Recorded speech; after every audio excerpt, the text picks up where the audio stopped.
আবারও ভূমিকম্পের খবর। ঢাকা সহ দেশের বিভিন্ন জেলায় 5.7 মাত্রার ভূমিকম্পে সারা দেশে নিহত হয়েছেন 8 জন এবং আহত হয়েছেন 200-র বেশি। রাজধানীর মিটফোর্ড হাসপাতালে নিহত স্বজনদের আহাজারিতে ভারী হয়ে ওঠে চারপাশ।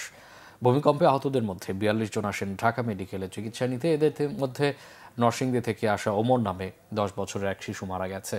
আশঙ্কাজনক অবস্থায় আইসিইউতে রয়েছেন ওই শিশুর বাবা। এদিকে ভূমিকম্পে আহতদের দেশের সব সরকারি হাসপাতালে চিকিৎসা দেওয়ার নির্দেশনা দেওয়ার কথা জানিয়েছেন স্বাস্থ্য উপদেষ্টা নূরজাহান বেগম। শুভ মাহফুজের রিপোর্ট।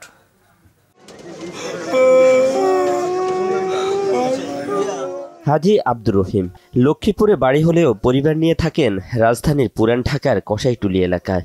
ছেলে রিমনকে নিয়ে সকালে বের হন বাজার করার জন্য।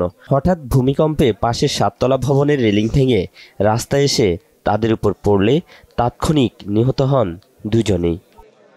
ভাতিজা আর হলো আপনার আব্দুর রহিম, দুইজনই মনে করেন বাজারে যাইতাছে, এর মধ্যে এই দুর্ঘটনাটা ঘটছে। একই এলাকায় আহত হন সলিমুল্লাহ মেডিকেল কলেজের 52 ব্যাচের শিক্ষার্থী রাফিউল ও তার মা। মেডিকেলে নেয়ার পর রাফিউল মারা যান। আশঙ্কাজনক অবস্থায় চিকিৎসাধীন আছেন রাফিউলের মা। এখান থেকে ছাড়তে পড়ছে বলে ওই পাত্র পড়ে আহত হয়েছে, এখন মারা গেছে শুনলাম। ভাতিজার বয়স 12 থেকে 13 বছর এরকম হবে। হ্যাঁ, ওই যে সুরিটোলা স্কুলে পড়তে ক্লাস 6-এ। আমার ভাইয়ের বয়স হচ্ছে 45-47 এরকম হবে। ভূমিকম্পে আহত হয়ে ঢাকা মেডিকেলে আসেন 42 জন। এদের মধ্যে ভর্তি রয়েছেন 5 জন।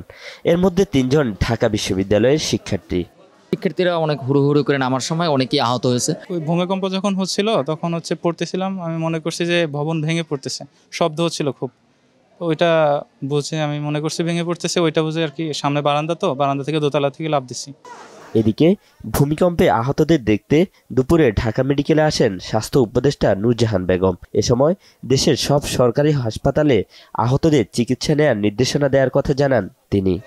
প্যানিকের কারণে অনেক ইনজিওর্ড হয়েছে, আমরা সবগুলো বলেছি যাতে চিকিৎসার কোনো ত্রুটি না হয়, এবং সেটা আপনারা তো দেখছেন এখানে যারা ভর্তি হয়েছে আলহামদুলিল্লাহ তাদের তো চিকিৎসা চলছে, এবং সবগুলো হাসপাতালে এগুলো বলা সব মানে সরকারি হাসপাতাল। শুভ মাহফুজ, বাংলা ভিশন, ঢাকা।